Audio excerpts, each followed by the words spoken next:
Alright, welcome to my flight simulation channel here on YouTube, fellow flight simmers.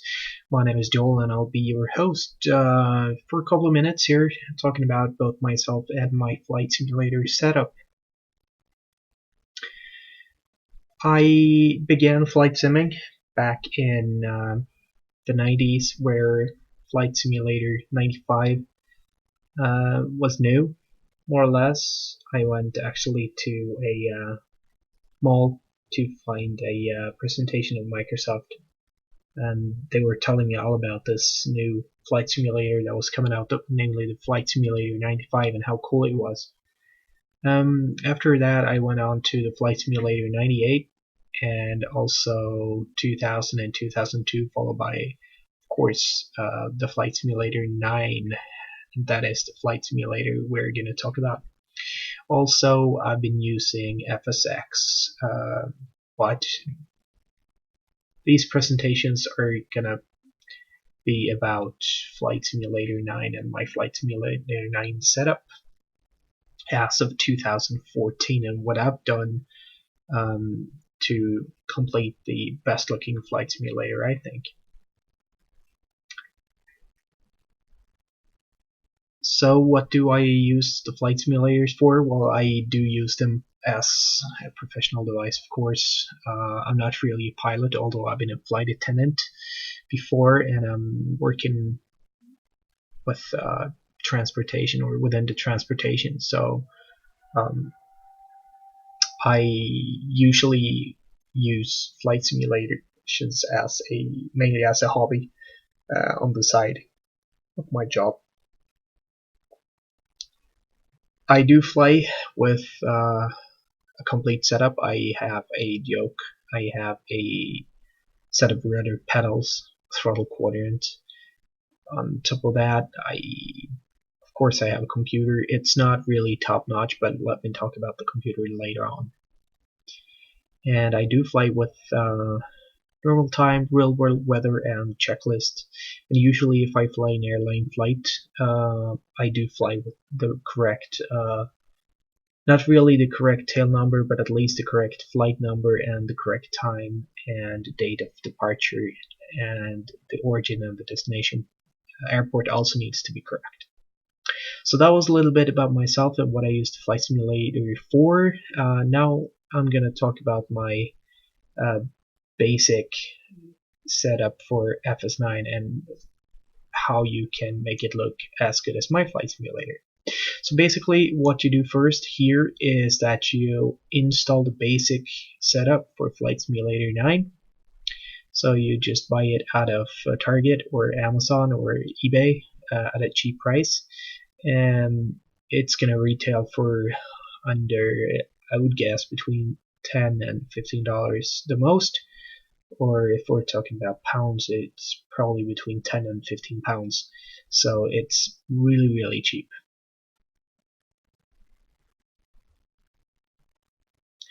After this, you just run the flight simulator once, and what you have to do here is you have to go through your settings.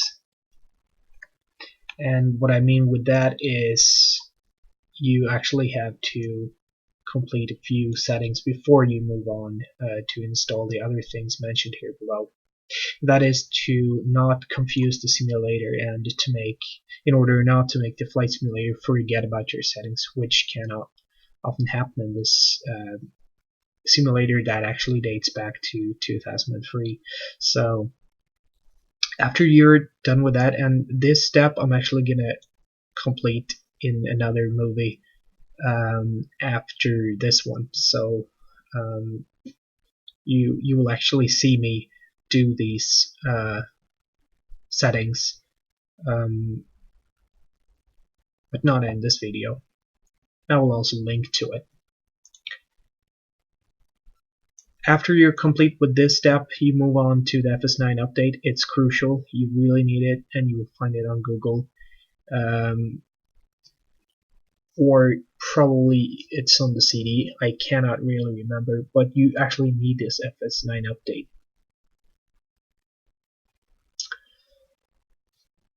After you're done with these two steps, you can and should actually buy this at the same time. You can buy it from SimMarket or from aviationmegastore.com or from the PC Pilot Shop, or probably you can also have a look at eBay or Amazon. It's called Rex. And what it does is that it completely changes the outlook of your taxiways, your runways, some texture sets for the sun glare. Definitely changes the outlook of the sky, and it does a really, really good job of doing just that. So I think actually for my CFG file that I'm gonna link to later, you actually need to have Rex installed. It's really, really awesome. You should get it. I'm not really flying with AY traffic. Actually, I took out all of the AY traffic, and it just makes no sense for me if I want to fly realistically. Either way, I installed something called a 3D light reduction or 3D light redux. It's another cool tool that really boosts your 3D lights on all levels, and I highly recommend you to install that. It's just so awesome. I think it's really cool. And now for the best part, the OrbX ground texture set I took actually from FSX, but you should search for OrbX ground FS9 environmental or something like that. It is really, really good, and this is what makes the FS9 still look so good. Because OrbX ground, without it, it's gonna look the same. With it, you are gonna have a fantastic time flying around. It does a really, really good job, and I've been flying for years without it, but I'm probably gonna fly for years with it right now. And it doesn't have any FPS impact, at least on my machine, and my machine is medium end machine, so it's not really a high tech or any top notch machine at all. It's just normal standard machine. So FS Navigator I do not use that much, but it's really good if you want to have a better map view with all of the VUR, NDVs, DMEs, and to see your own aircraft represented on the map in real time, because the normal FS9 map doesn't do anything. I don't like it. So FS Navigator is really, really good tool to use. I saw it's misspelled there, but it doesn't matter. FS Navigator is a really good tool to use along with the others. FS Build, it should actually be FS Build 2.2. Let me change this real quick. FS Build 2.2 is a program where you can insert your route from point A to point B. If, for instance, you're flying PMDG aircraft, or I believe also the iFly Boeing 737, you can actually upload a flight plan to go straight and directly into the FMC program without you having to manually enter the destination. And also, FS Build can be exported up to the FS Navigator so that you can have your flight plan displayed on FS Navigator. Coming down to Jeppesen Sim Charts, the version I use is 3.0. I believe there is a 4.0 and also there are other programs like the Navigraph that are definitely better. They are more expensive, so the Jeppesen Sim Charts does a good job for me, and I'm really happy with it. What it does, it connects to your flight simulator so that you up here in the taskbar or in the menu bar you will find like a Jeppesen menu like so, and you will have two options of either displaying what's on the Jeppesen CD or what's on the hard drive. So you can, for instance, get two charts between two different airports. So all of the SID stars and airport charts are in that program, and it's really good to use, and it's resizable within the flight simulator. And also you can have it on the laptop, so you can have it at the side of you. It's a really neat program, and I like it.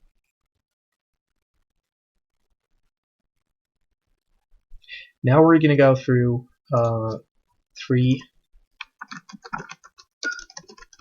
other programs that are really good to use.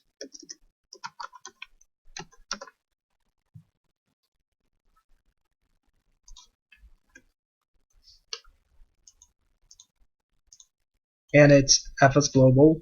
What FS Global does is takes SRTM data from satellites, I believe, and makes a really good job of representing a global mesh that is gonna make your FS world look more realistic in terms of mountains, and probably if you would be flying around your own country and you feel it's way too flat or it's way too looks way too strange, do install FS Global. It comes in a double DVD 2-disc layer, and it takes a great amount of time. I believe it takes over an hour to install, but it's gonna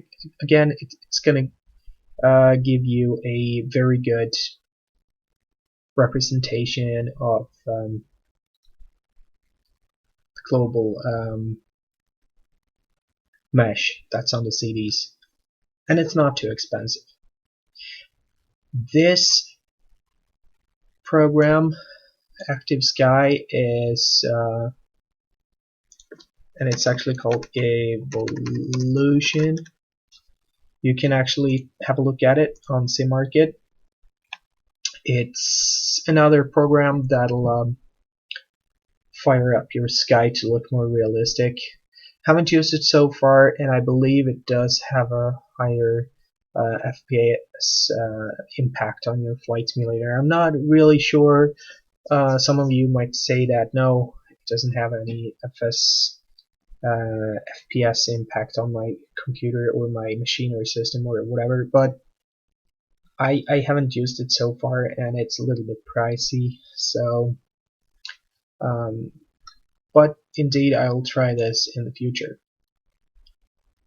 Aside from that, you need actually one thing called Synertec FS Water, and that is a really neat program for the water textures, and it does a great job, just like Rex or Orbx Ground, but only for the water textures. You can actually use it together with a Rex, but then again, you would have to install Rex before installing the Synertec FS Water, because it actually prompts you to overwrite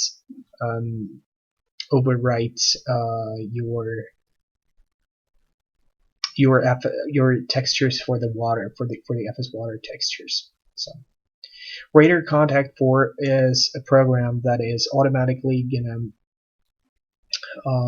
take out your flight plan that you saved if you made a FS9 flight plan or .pln plan, and this is actually a better and improved ATC that lets you do a bunch of more things that you cannot do in the built-in ATC or air traffic control mode in within the Flight Simulator 9. And I think it's really good to have because it's also going to change the sound and it just sounds better. So Radar Contact 4, I believe that one is also a little bit pricey. Now to finish this off after this 15-minute presentation, I'm glad you came so far because this is probably going to take you around a couple of hours to install all of this, and I would recommend that you install it in this order, or at least as close to this order as possible. I will definitely include the CFG file for you, and again, it builds on the fact that you probably will have the Rex installed, and or at least the FS9 update and the ground module. I'm not sure that you need the Rex, but what this does, it's going to take out your blurry textures, your stuttering. It's going to increase the field of view, or yeah, it's going to draw textures in better in the distance. It's going to do a lot for you. So if you have a better machine than I do, or at least a medium to top standard PC, this is going to do a great deal of work for you. And it also includes the high memfix to use your memory and also processor more than your video card. It's also going to get you some updates for the video cards. And regardless of what video card you are using, this is definitely going to do a good job for you. This CFG file, what you do is you are going to go to Afdata, and then you're going to find probably Microsoft, and then you're going to find FS9, and then your .cfg file, and in there, or under the sections, you're going to find what is going to be replaced. So do replace this CFG file with the one that you already got in this folder, but be very sure to do a backup. That is highly recommended. I will do another video on what's in this particular CFG config file. So I will upload it here onto my YouTube channel, and I hope you will enjoy this flight sim experience as much as I do, because I really love it. In the future, I will definitely have other things to talk about regarding what you should config in order to have a very good looking flight simulator. Also, what you should and should not do. Some reviews on mesh sceneries and aircraft probably will come up, and just so much more to come. So stay tuned, and have a great day, evening, or night, or whatever it is at your place. So thank you so much for listening and tuning in to my YouTube channel, and see you next time.